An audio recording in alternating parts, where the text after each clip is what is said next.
मध्य प्रदेश में बड़ा धमाका होने की उम्मीद है। कांग्रेस को इस बार इतना बड़ा झटका लग सकता है कि कांग्रेस की पूरी तरह से हालत खस्ता हो सकती है। कांग्रेस को पूरी तरह से खत्म करने की बीजेपी ने मानो जीत ही पाल ली है। बीजेपी की जीत है कि किसी भी तरह से कांग्रेस को राजनीतिक रसातल पर लेकर जाया जाए।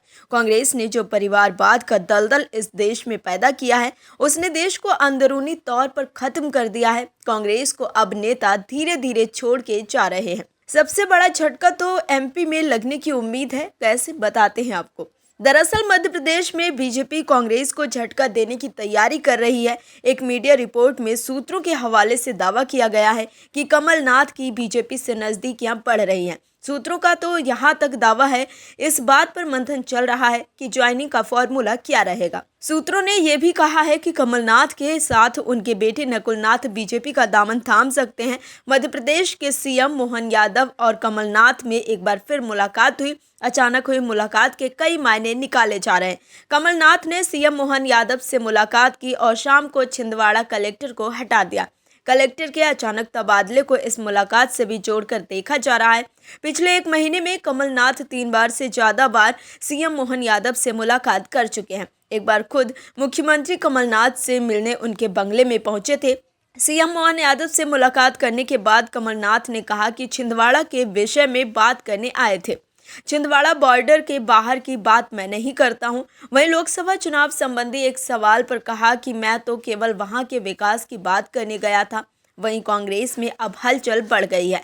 कमलनाथ की बीजेपी नेताओं से मुलाकात के बाद सियासत गर्म हो गई है। मीडिया से बात करते हुए मंत्री कैलाश विजयवर्गीय ने दावा किया कि बीजेपी छिंदवाड़ा लोकसभा सीट कई लाख वोट से जीतेगी। वहीं देश के पूर्व प्रधानमंत्री चौधरी चरण सिंह, पूर्व प्रधानमंत्री पीवी नरसिम्हा राव और बड़े कृषि वैज्ञानिक एमएस स्वामीनाथन को भारत रत्न से सम्मानित करने के मोदी सरकार के फैसले से भी कमलनाथ काफी खुश दिख रहे हैं। जबकि कांग्रेस के दूसरे नेता मोदी सरकार पर ही निशाना साध रहे हैं और किसान आंदोलन का जिक्र कर रहे हैं।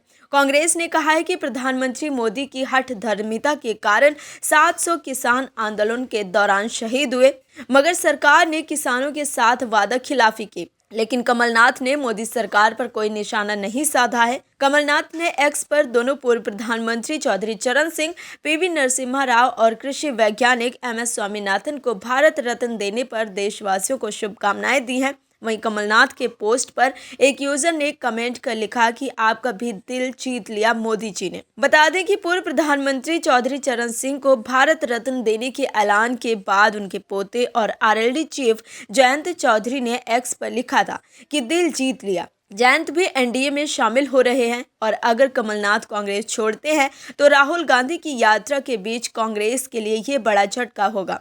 मध्य प्रदेश विधानसभा चुनाव के बाद कांग्रेस ने कमलनाथ को पीसीसी चीफ के पद से हटा दिया था। इसके बाद से अटकलें तेज थी कि कमलनाथ नाराज हैं। वहीं अब सूत्रों के हवाले से ये खबर मिल रही है कि कमलनाथ बीजेपी का दामन थाम सकते हैं। सूत्रों का तो यहाँ तक दावा है कि मार्च में कमलनाथ कांग्रेस छोड़ सकते हैं और बीजेपी में शामिल हो सकते हैं। Bureau report, OMH news. और भी वीडियोस देखने के लिए चैनल को सब्सक्राइब करें और बेल आइकन को दबाएं।